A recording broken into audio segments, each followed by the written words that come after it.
Dear friends, সকলোকে মোৰ YouTube channel easy maths বাই জলিল ছাৰলৈ স্বাগতম জনাইছোঁ। আজি আপোনালোকৰ কাৰণে এটা ইণ্টাৰেষ্টিং ভিডিঅ' লৈ আনিছোঁ। আশা কৰোঁ সকলো উপকৃত হ'ব। ভিডিঅ'টো প্ৰথমতে দেখিছে কিবা লিখা আছে 0/0, 1/0 আৰু 0/1। এইবিলাকৰ অৰ্থ কি হ'ব পাৰে? সকলোৰে মনত এটা কৌতূহল জাগে।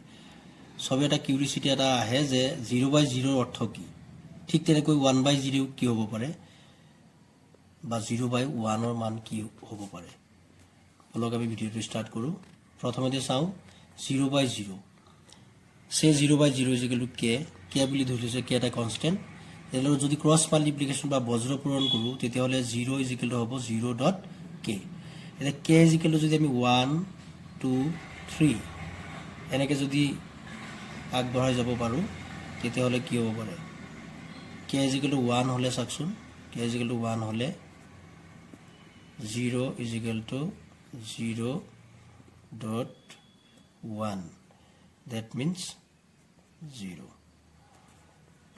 ঠিক তেনেকৈ 0.2 also কি হ'ব পাৰে? 0.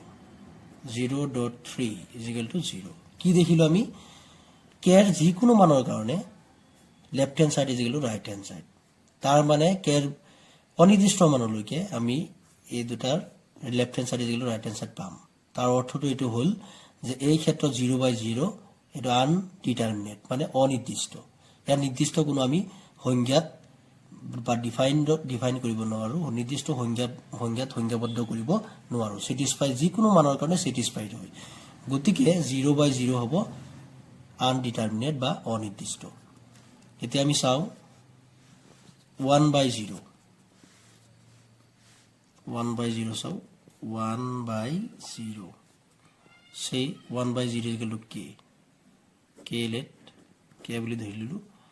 this implies 1 is equal to 0.k। ঠিক তেনেকৈ k is equal to 1, 2, 3 and so on এনেকৈ যাব পাৰে।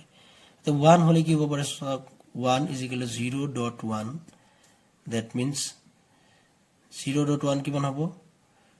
any number multiplied by 0 is equal to 0. তেনেকৈ 0.2 also 0. 0.3 is also 0.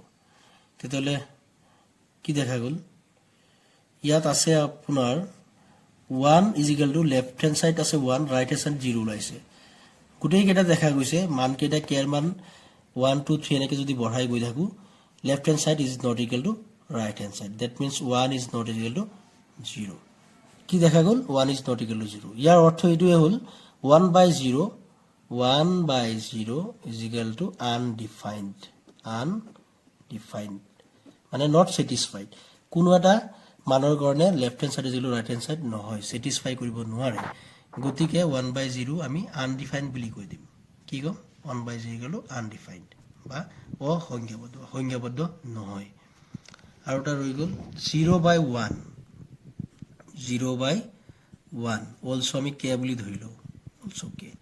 তেতিয়াহ'লে 0 ইজ ইকুৱেল টু 1.k। এতিয়া কে ইজ ইকুৱেল টু 0ৰ পৰা আমি ধৰি ল'ব পাৰোঁ 0, 1, 2, 3 এনেকৈ ধৰি ল'লে কি হ'ব পাৰে? 0 ইজ ইকুৱেল টু 1.k ৰ মান 0 ধৰিলে 1.0। That means 0 is equal to 0। কিন্তু আমি চাওঁ কে ইজ ইকুৱেল টু যদি 1 হয় তেতিয়াহ'লে কি হ'ব পাৰে? কে ইজ ইকুৱেল টু 1 হ'লে চাওকচোন কি হয়? কে ইজ ইকুৱেল টু 1 হ'লে 0/1 নহয়, এনেকৈ নহয়, 0 is equal to 1 into 1। That means 1। তেতিয়াহ'লে 0 নট ইকুৱেল টু 1। ঠিক তেনেকৈ 0/1ৰটো চাওঁ আমি। 0/1 ইজ ইকুৱেল টু কে বুলি ধৰি ল'লোঁ, কে লেট। তেতিয়াহ'লে ক্ৰছ মাল্টিপ্লিকেশ্যন কৰিলে হ'ব 0 is equal to 1.k।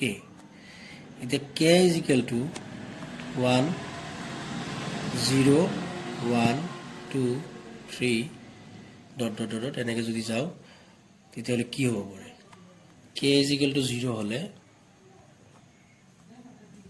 0 is equal to 1.0।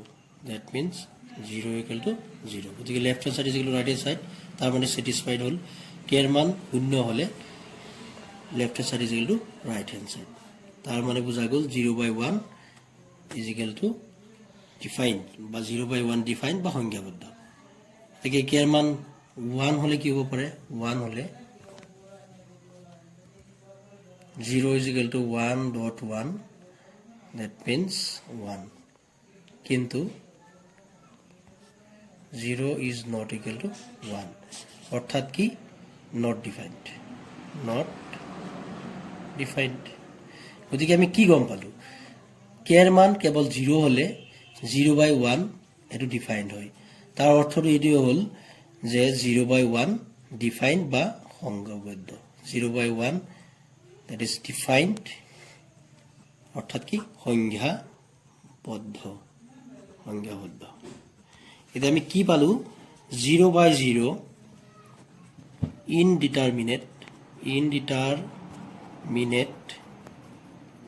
অর্থাৎ অনির্দিষ্ট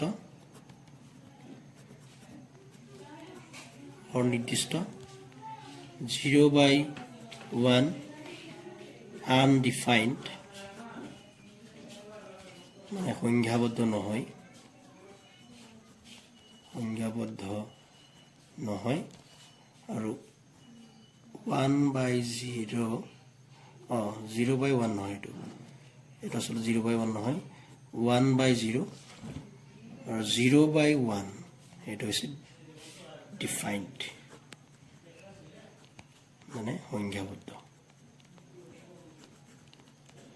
আশা কৰোঁ ভিডিওটোৰ দ্বাৰা আপোনালোক সবেই উপকৃত হৈছে গতিকে সবেই লাইক কমেন্ট আৰু শ্বেয়াৰ কৰিব লগতে মোৰ ইউটিউব চেনেল সাবস্ক্ৰাইব কৰিবলৈ নাপাহৰিব থ্যাংক ইউ